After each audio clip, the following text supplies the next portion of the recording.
Baik, Saudara, terima kasih Anda masih bersama kami dalam program Sapa Kupang. Pada paruh ketiga ini, kita masih membahas soal proses hukum dalam kasus pembunuhan Brigadir Joshua bersama pakar hukum Universitas Nusa Cendana Kupang, Bapak Karulus Kopung Medan. Baik, Pak Karulus, vonis yang diberikan kepada Richard Eliezer kemarin yaitu 1,5 tahun penjara. Dan jelas ini berbanding terbalik bahkan jauh berbeda dari apa yang diputuskan jaksa penuntut umum yaitu 12 tahun penjara. Bagaimana Bapak melihat hal ini? Ya, memang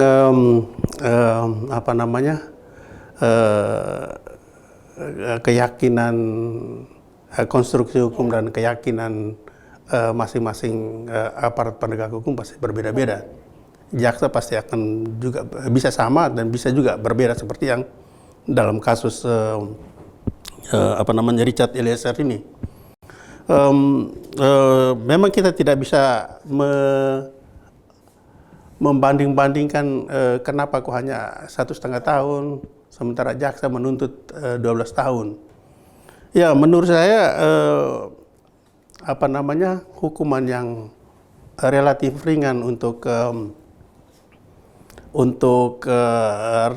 Richard Richard Eliezer ini menurut saya merupakan semacam bonus bagi dia karena dia memiliki memberikan banyak kontribusi dalam membuat terangnya kasus ini. Kasus ini yang semulanya sangat gelap dengan berbagai skenario yang berseliweran di mana-mana, tapi kemudian diluruskan oleh seorang Richard Eliezer. Dan ini menurut saya patut kita berikan penghargaan. Bahkan pihak LPSK juga menjadikan dia sebagai justice kolaborator, yang itu artinya dia memiliki keleluasaan untuk menjelaskan kasus ini secara terang benderang. Dan apa yang dijelaskan itu justru sekarang membuat kasus ini semakin mengerucut dan semakin terang benderang. Andai kata tanpa Eliezer, saya membayangkan bahwa kasus ini pasti akan terus gelap dan tidak terungkap kasus ini secara maksimal sehingga sampai pada putusan hakim seperti ini. Saya kira itu semacam bonus lah. Pada tuntutan jaksa sebelumnya, jaksa mengatakan bahwa Richard Eliezer itu merupakan pelaku utama sehingga ia dijatuhkan hukuman 12 tahun penjara. Tetapi hakim mengatakan sebaliknya. Hakim mengatakan bahwa Richard Eliezer ini hanya sebagai pelaku, tetapi dia bukan pelaku utama. Dan jelas hakim mempertimbangkan bahwa Richard ini sebagai justice collaborator. Pak Karulus, di mata hukum sendiri seperti apa justice collaborator itu? Ya, jadi justice collaborator itu adalah tersangka yang tersangka yang diberikan ruang untuk membantu aparat penegak hukum dalam mengungkapkan kasus yang lebih ini. Kan kasus ini kan dalam kaitan dengan kasus Ferdy Sambo ini kan melibatkan sekian banyak orang. Dan dengan munculnya Richard Eliezer sebagai justice kolaborator, menurut saya ini suatu upaya untuk mengungkapkan kasus ini secara terang benderang dan secara dari segi hukum, secara yuridis, apa yang dilakukan oleh justice kolaborator ini diakui oleh hukum. Dalam hal ini undang-undang tentang perlindungan saksi dan korban. Sehingga dengan adanya perlindungan seperti itu membuat seorang justice kolaborator dengan leluasa untuk mengungkapkan kasusnya itu secara jujur dan benar, sehingga proses hukum selanjutnya itu bisa terbantu. Kesaksian Richard Eliezer kemarin dianggap atau dinilai hakim merupakan ungkapan kejujuran sehingga divonis 1,5 tahun penjara dan ini berbanding terbalik. Bagaimana Bapak melihat hal ini? Ya, seperti yang saya sudah katakan tadi bahwa ini semacam bonus bagi Richard Eliezer selaku tersangka tetapi bertindak sebagai justice collaborator, sehingga putusan seperti itu menurut saya adil.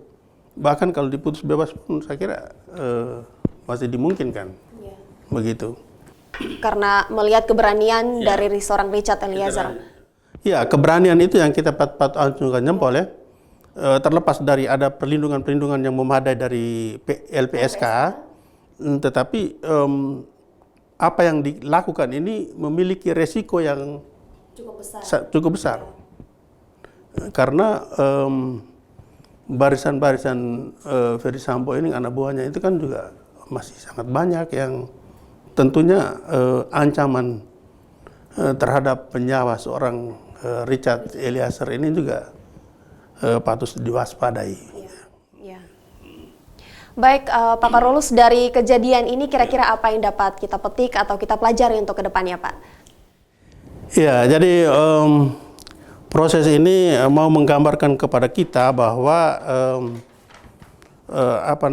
apapun hukum yang kita miliki, apapun proses hukum yang dibuat untuk menyelesaikan suatu perkara, tetapi pada akhirnya itu ditentukan oleh manusia.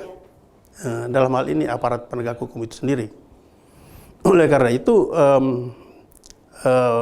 aparat penegak hukum itu tidak cukup kalau hanya dibekali dengan kemampuan atau skill-skill profesional tentang hukum, tetapi juga perlu mengoptimalkan integritas, kejujuran, dan macam-macam ya. Keberanian, kejujuran untuk melakukan sesuatu yang berarti untuk kepentingan masyarakat banyak. Itu yang patut kita pikirkan ke depan. Ya, kasus yang